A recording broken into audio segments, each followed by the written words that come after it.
Today in Public Eye News, Detroit opens vaccine eligibility to all amid spiking cases in what you can and can't put inside your recycling bin in Marquette County. And later, Brady will have your weather for the weekend, and Devontae will be back with your sports update. Hi, I'm Marin Parks. And I'm Devontae Stein, and welcome to Public Eye News.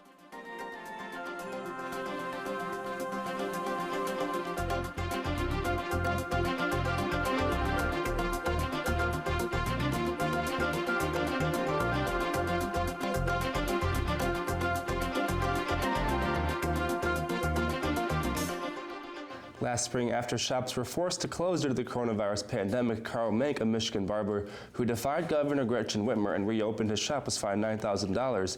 He is now appealing his fines in court. The Board of Barber Examiners reviewed an administrative law judge's ruling and issues fines and violations to Mank. The violations stemmed mainly from barbering on the Capitol steps last May during the protest. Other violations include using used neck strips and piles of hair stacking up on the floor. Mank believes he will prevail in the case due to his right to free speech of being at the Capitol. The administrative judge in his report said Mank, quote, had the option of protesting without cutting hair, but he chose a different path, end quote, which is how Mank violated the code and received the fines. A couple in the western Michigan area has been sentenced to 15 days in jail along with 1 year of probation, closing with some fines after an 18-year-old who consumed alcohol at their home was killed in a car accident after leaving.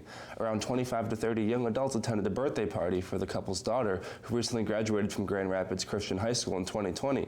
John Holmes' blood alcohol content was 3 times the Michigan legal limit as he drove off the road, flipped his car, and eventually caught flames. Holmes died in the crash.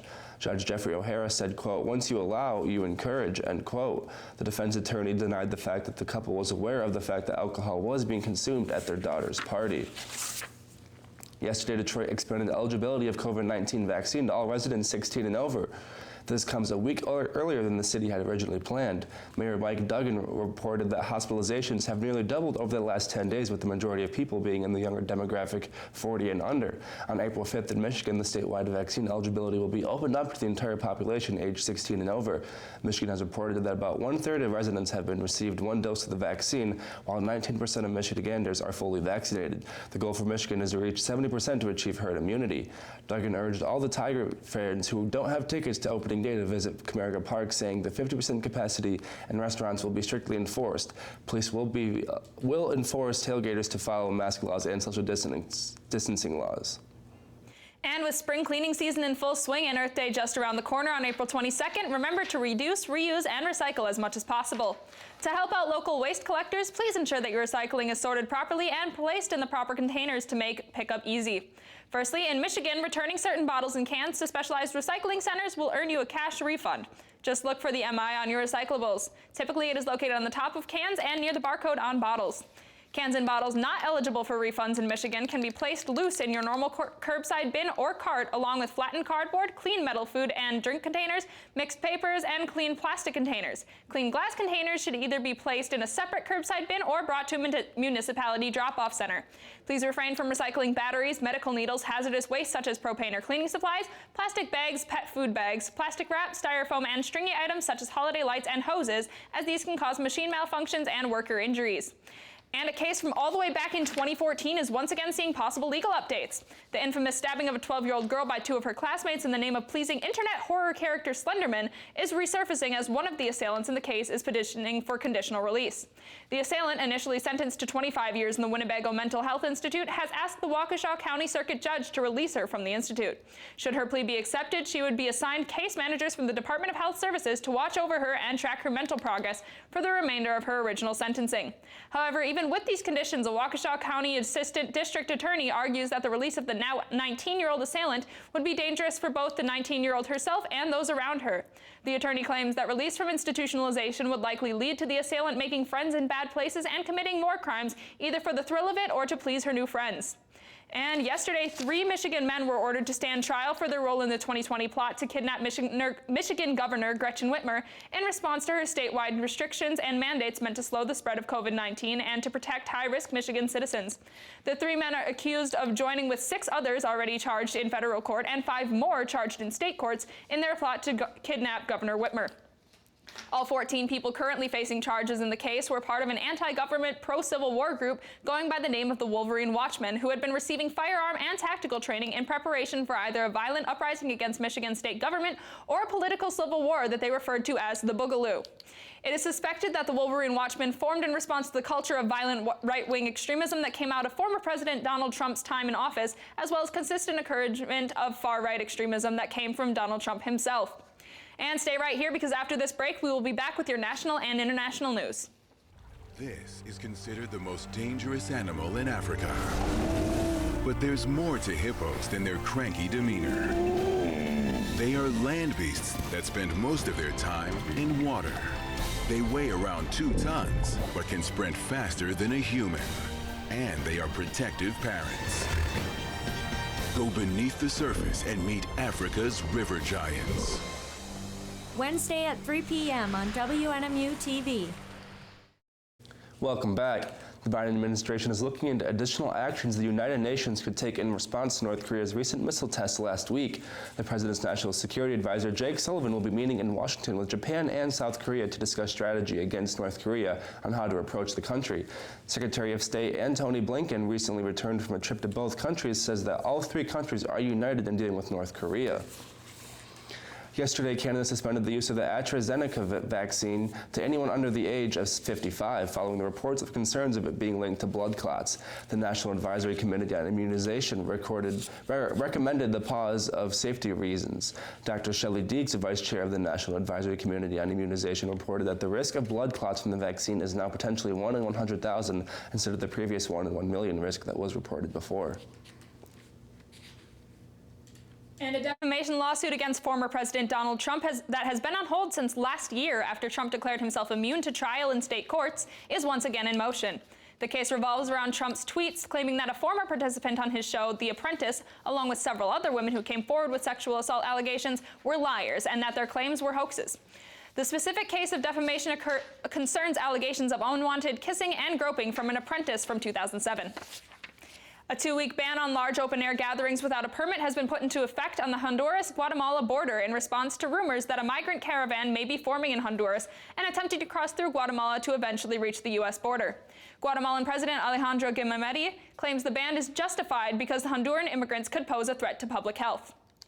And the crime wave targeting Asian Americans escalated with 2 brutal attacks in New York. The NYPD has disturbing video of the assaults, which they are investigating as hate crimes. As Nancy Chen reports, these latest attacks are part of an alarming trend since the start of the coronavirus pandemic. Surveillance video captures the scene in broad daylight. A 65-year-old Asian woman walking in Midtown Manhattan before a man suddenly kicks her to the ground. He then repeatedly stomps her, striking her multiple times to the head before casually walking away.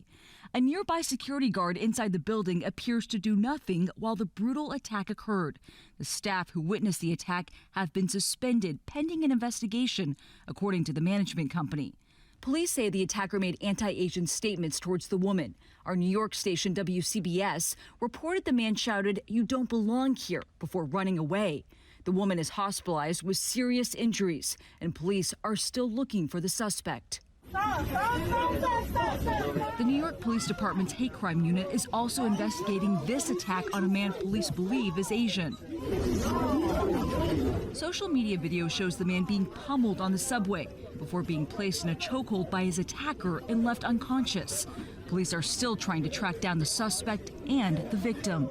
Nationally, more than 3,500 hate incidents towards Asian Americans have been recorded since the start of the pandemic. That's according to one advocacy group.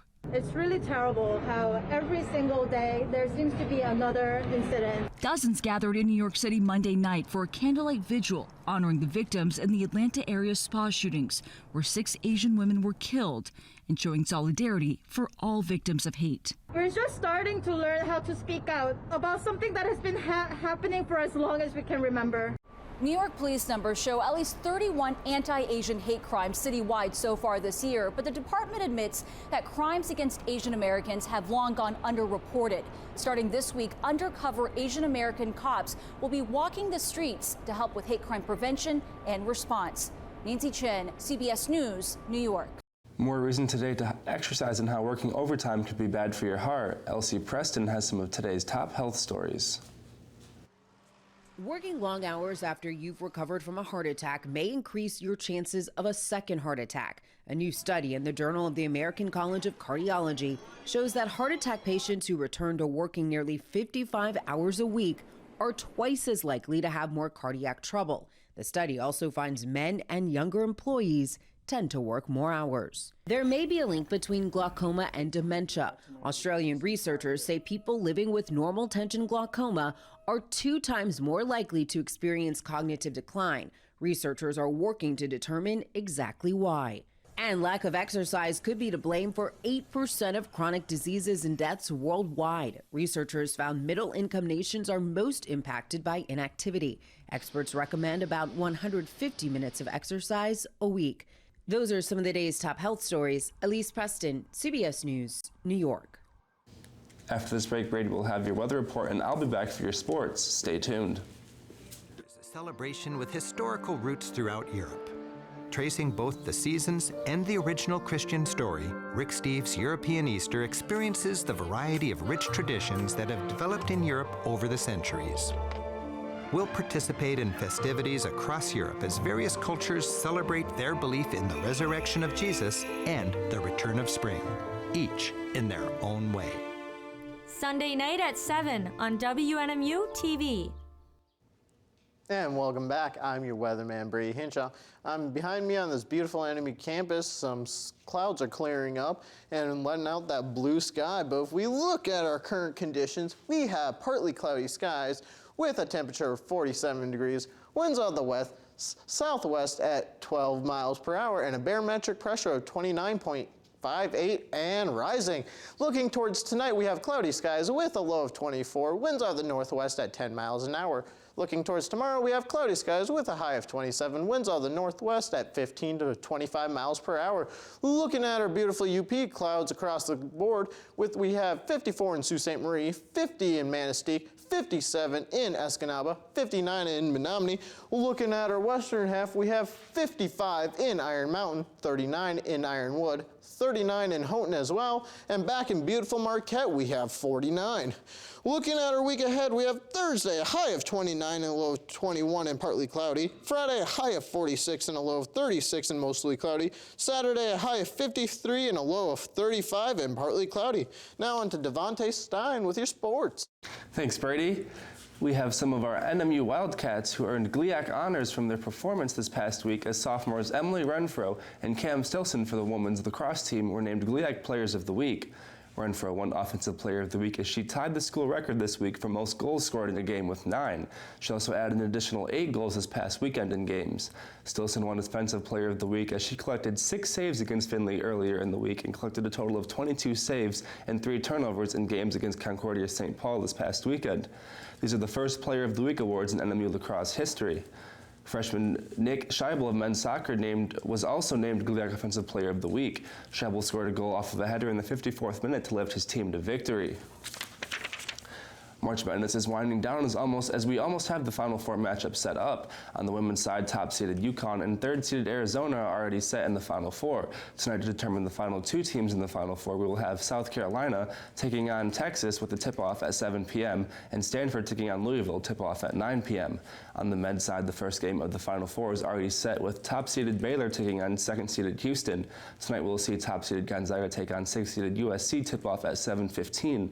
Following that game, the top-seeded Michigan Wolverines will take on the 11th-seeded UCLA. And I'm sorry about that, but that's actually all the time we have today for you on Public Eye News. Thank you for tuning in. We will see you again tomorrow.